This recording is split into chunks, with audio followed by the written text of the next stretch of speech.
This is the casino model that may be quietly reshaping Las Vegas and exposing a deeper structural problem the Strip can no longer hide.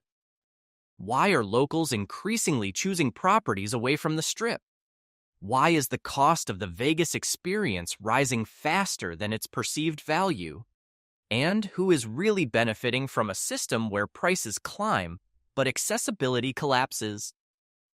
Because beneath the surface, something more dangerous is happening. A shift where affordability becomes fragmented and identity is slowly stripped away. This is not a future risk. It is already happening.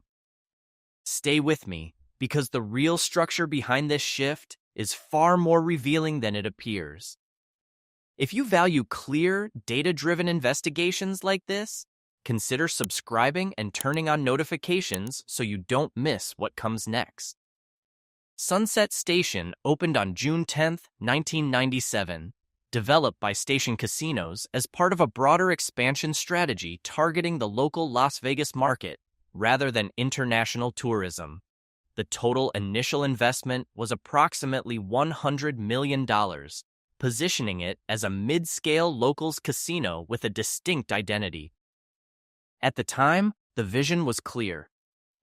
Not spectacle, not global attention, but consistency. Station Casinos, under the leadership of Frank Fertitta Jr., and later expanded by Frank Fertitta III and Lorenzo Fertitta, built this property to serve repeat customers, residents, workers, families, people who would return weekly, not once a year. The design reflected that strategy. A strong Spanish-themed identity, warm colors, decorative tiles, a sense of place that felt intentionally different from the Strip. In the late 1990s, this model worked.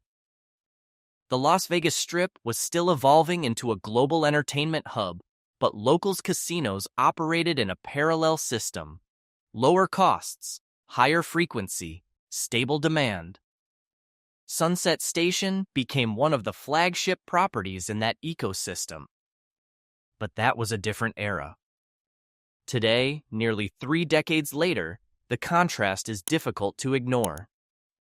The Strip has transformed into a high-cost, high-margin environment dominated by luxury positioning and corporate consolidation. Meanwhile, properties like Sunset Station are no longer just serving locals. They are absorbing pressure created by the Strip itself. And more importantly, they are beginning to change in response. Not by expanding their original identity, but by gradually replacing it.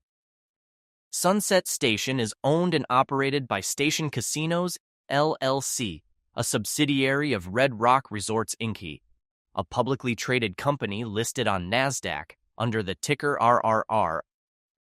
Unlike many major Strip properties, this asset has not been separated into a sale-leaseback structure.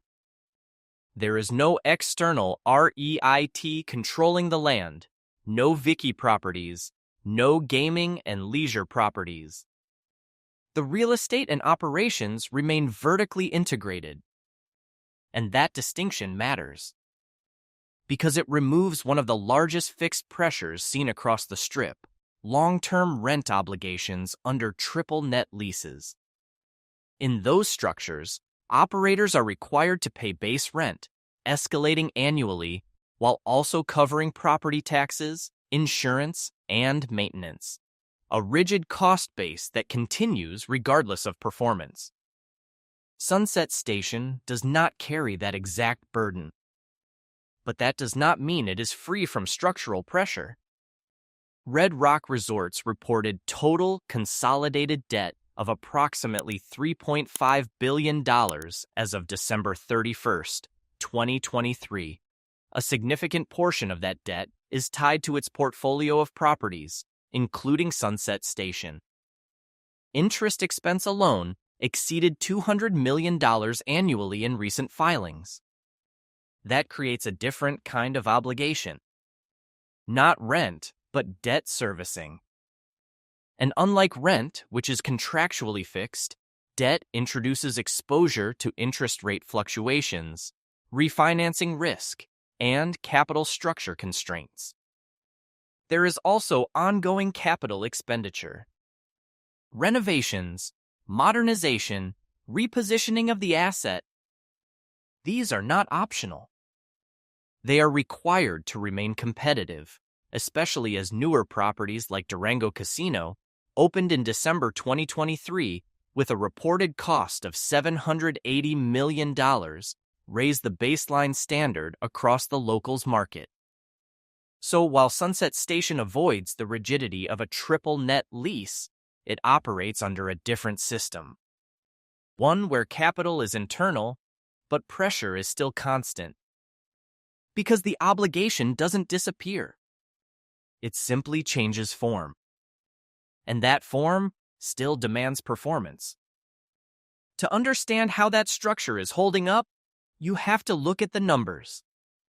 Red Rock Resorts reported total net revenue of approximately $1.85 billion for full year 2023, an increase of about 6% compared to 2022. Adjusted EBITDA came in around $846 million, reflecting a margin profile that remains strong, but no longer expanding at the same pace seen in the post-pandemic rebound period. The Las Vegas Locals segment, where Sunset Station operates, generated the majority of that performance. In the fourth quarter of 2023 alone, the segment reported revenue of roughly $484 million, up approximately 2% year-over-year. Adjusted EBITDA for the same period was about $223 million, showing stability but also a clear deceleration in growth. This is where the signal starts to shift. Growth is still present, but it is narrowing. At the same time, broader visitor data adds another layer. According to the Las Vegas Convention and Visitors Authority, total visitor volume reached approximately 40.8 million in 2023, up around 5% from 2022. Harry Reid International Airport reported passenger traffic exceeding 57.6 million, also showing recovery. But those gains are not evenly distributed. The Strip continues to capture the highest spending visitors, while locals' properties depend on frequency rather than volume spikes. Gaming revenue trends reflect that divide.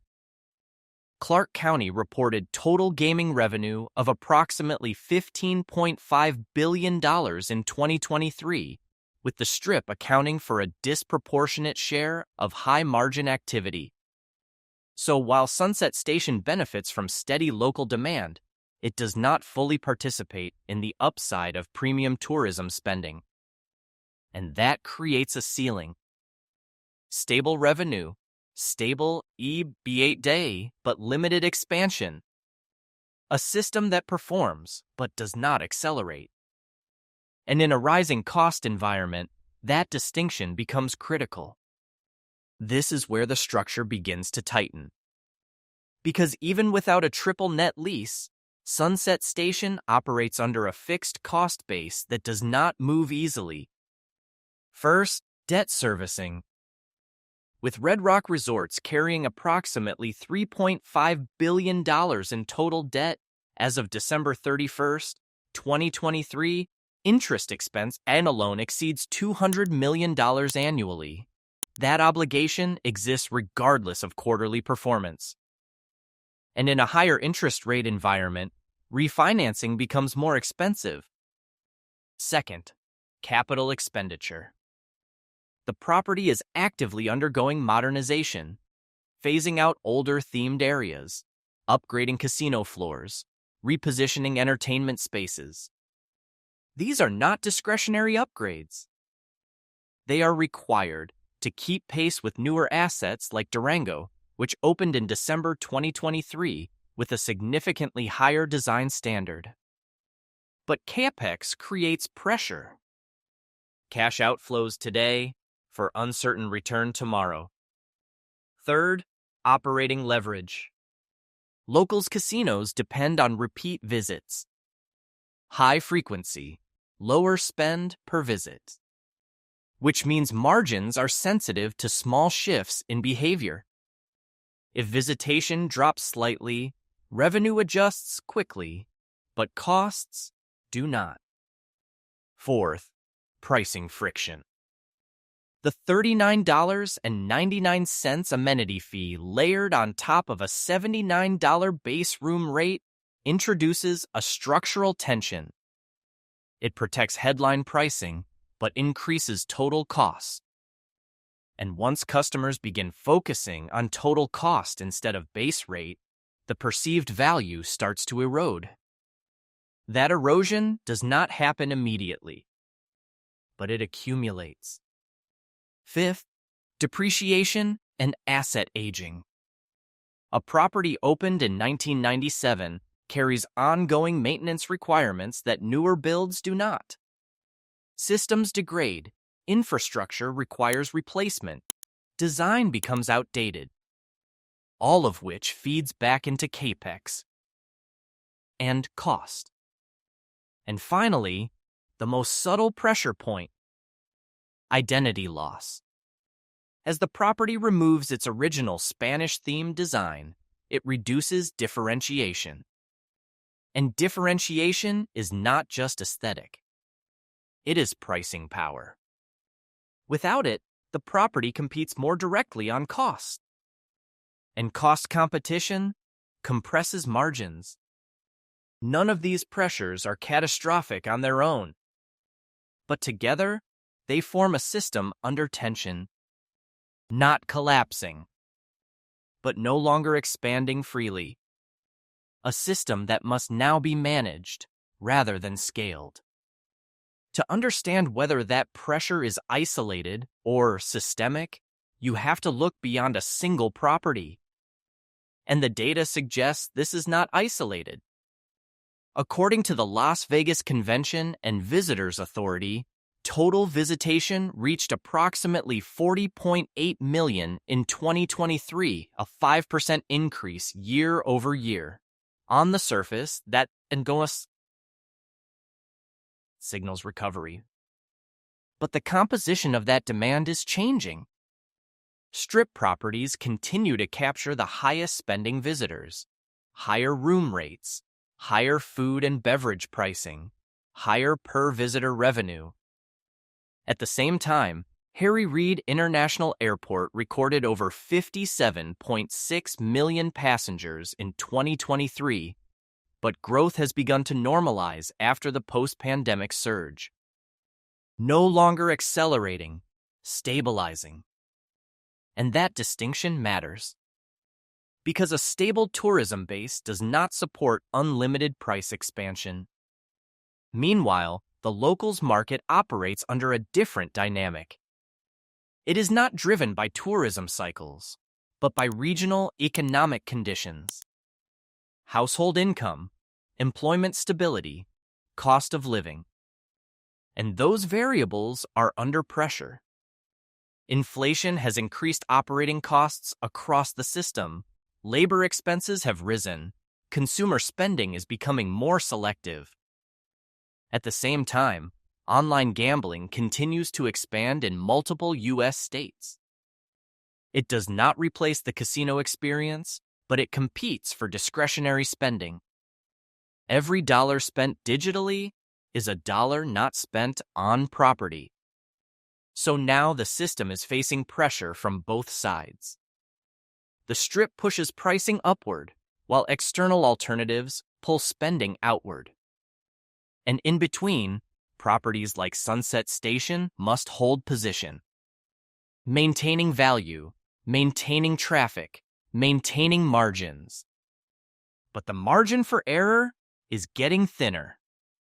On the surface, the system still works. Revenue is growing. EBITDA remains strong. Visitor numbers have recovered. Everything appears stable.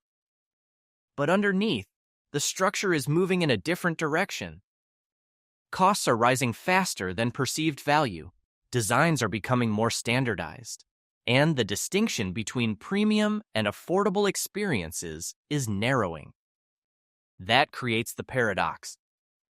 Las Vegas is generating more money while becoming less differentiated. Properties invest in modernization to stay competitive, but in doing so, they remove the uniqueness that once justified higher pricing. At the same time, off-strip casinos maintain lower base costs, but begin introducing the same fee structures and design language. So both ends of the market start to converge. Different locations, different scales, but increasingly similar experiences. And that convergence is not immediately visible. It builds slowly, until the question shifts from "where should I go?" to "why does it all feel the same?" And when that question takes hold, it doesn't impact revenue overnight, but it changes behavior over time. And behavior is what the entire system depends on. So the real question is no longer whether Sunset Station is performing. It is. The numbers are stable, the operations are controlled, the model still delivers. The real question is what this model becomes as the system around it continues to shift.